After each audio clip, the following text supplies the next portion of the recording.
Okay, to modify this lesson, I know that we have several versions of this lesson that have been completed. What you'll need still is your drawing from last month. You may want some scissors, extra paper, you may want some magazines, but you'll decide that in a moment. Crayons, colored pencils, or chalks. You probably do not want to use paints or markers unless it's for the background or the very end. So for the basic lesson, I'd say crayons, chalk, or colored pencils will work the best. Or you can actually make it black and white and use a regular pencil as well. So to modify this, I have several suggestions. So what we want to show is we want to show how to make this visually interesting using value and hopefully create some three-dimensional space. So we have a couple of options for how to do that. One, we can color different parts of the building with different values. So let's say my light is the sun and it's up top.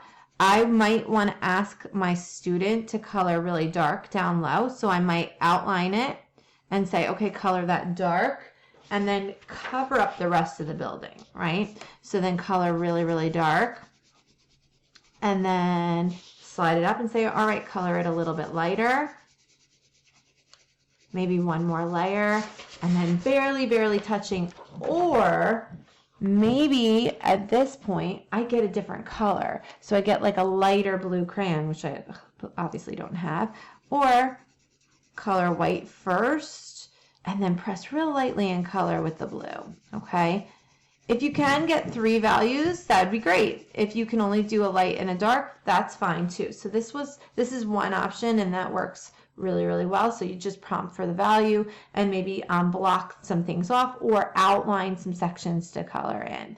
The other option is you can take some colors that are already pre-valued. So if I take violet red, that's a little bit darker looking than red and pink. Okay, so let's say we're going to work on this one. What if I take the dark value and say, okay, color this violet red, and then again block off the section, right? Because I know we have some hard pressors when we color, and then as we get to the next section, kind of switch it out for another color and block maybe this section off and this section off. Okay, and in this section we're just going to color regular red, and then in the last part we're just going to color that really light pink.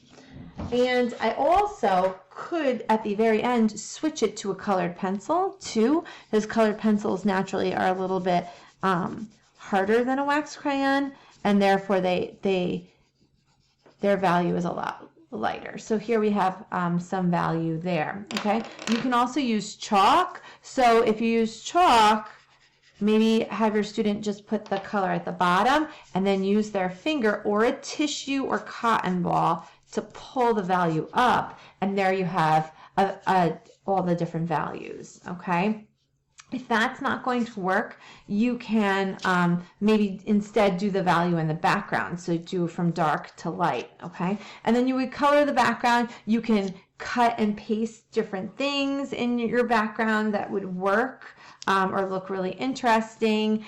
You could look in magazines, anything that really motivates your child and seems to be something that they can handle and do. Okay, so some people created this more of a two-dimensional looking background or buildings, and in that case I would do a similar thing with the different values, maybe outline one building, okay, and say, okay, we're going to color this one dark, and then hand them the dark color, and then outline the next building and say, okay, we're going to do this one light. So we're still talking about values and we're talking about space. Hopefully we did a little bit of overlapping with our buildings. If not, we can then, after we color them, we can cut them out and arrange them overlapping. And you can do that on another piece of paper for a background. That would work out well as well. Okay, and then my last suggestion would be just to add a shadow and a highlight. So I do know I have one student that handed the whole thing in colored, and that's okay.